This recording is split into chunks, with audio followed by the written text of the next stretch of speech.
Benoît cultive des dizaines d'hectares de terre en Brabant wallon. Et après le travail à la ferme, il s'investit dans son jardin. Quand arrive le mois d'avril, la plantation de mini-mottes, développée à l'intérieur de la maison ou achetée au marché, est la meilleure manière d'obtenir précocement des laitues tournées. Les légumes de son potager, Benoît les entoure d'un paillage. Le sol est couvert et il en est de même dans les parterres ornementaux. Sur toute la surface de terre entre les plantes, ce n'est pas de la paille de chanvre venue de France qui est répandue. Ce couvre-sol est du miscanthus, une production de la ferme.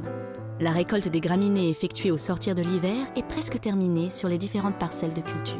On a implanté le miscanthus en 2011 et 2013 dans des parcelles qui étaient difficilement cultivables en traditionnel, soit parce qu'elles étaient petites et exiguës ou irrégulières, à des contours irréguliers.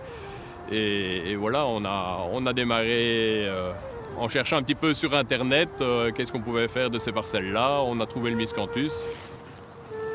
Dans les jardins, c'est plutôt du miscanthus ornemental, tandis qu'ici, c'est du miscanthus giganteus, pour avoir vraiment ce développement et cette masse énorme, quoi. On plante une petite plantule et puis la plante d'année en année se développe et le rendement augmente progressivement aussi. Ça a formé juste une touffe d'1 mètre de diamètre. Ici, on voit le pied de la plante, les nouvelles pousses qui redémarrent tout doucement. On voit les petits yeux. Les cannes sont sèches et la plante pour redémarrer pour une récolte. Le temps est sec. Il n'a pas plu ces derniers jours. Les conditions sont idéales pour le fauchage des graminées qui ne sont pas humides.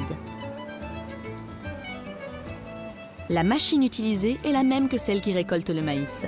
Il faut simplement que les lames soient aiguisées pour produire des tronçons de chaume coupés bien nets. Les tiges ne peuvent pas être écrasées.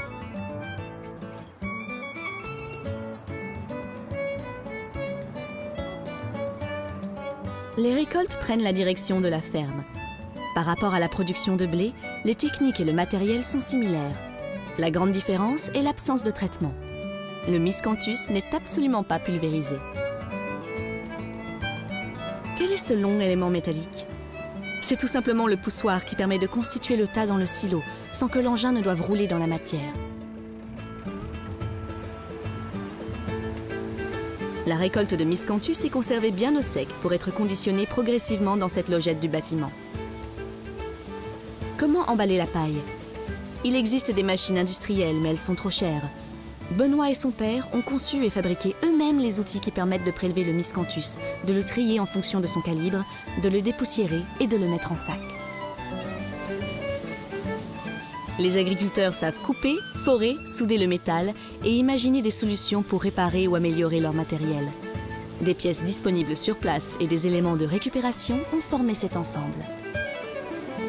On a donné une seconde vie à pas mal de matériel qui était destiné complètement à autre chose, mais on les a réadaptés, transformés, soudés, défaits, pour vraiment arriver à un produit, à faire une machine qui nous sort un produit correct pour le client final. Quand Benoît ouvre la trappe, le moteur d'un mélangeur à ciment actionne une vis sans fin. La paille disponible dans la trémie est dirigée vers l'entonnoir qui permet de remplir les sacs.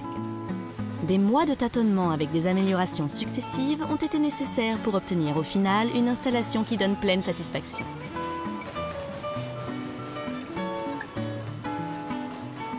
Sa paille de miscanthus, Benoît la répand également entre les plantes aromatiques du bac de culture posé à 2 pas de la cuisine. Cette couverture permet de conserver l'humidité du terreau.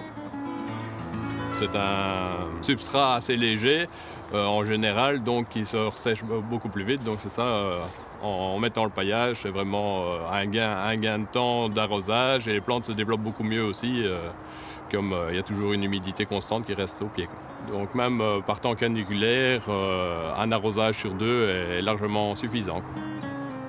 Au potager comme dans les parterres ornementaux, les avantages d'une couverture du sol ne sont plus à négliger quand les étés deviennent particulièrement chauds et secs. Ça va retenir l'humidité, empêcher les mauvaises herbes de pousser et avec une humidité constante au pied, les plantes vont se développer beaucoup mieux. Ici, le paillage va faire vivre le sol.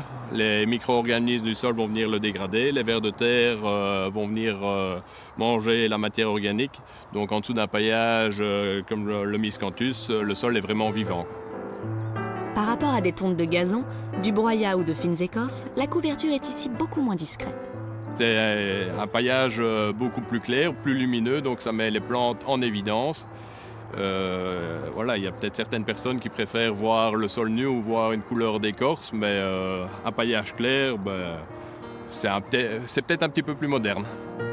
Il faut le préciser, la paille de miscanthus a un pH neutre qui ne va pas modifier profondément la nature du terrain.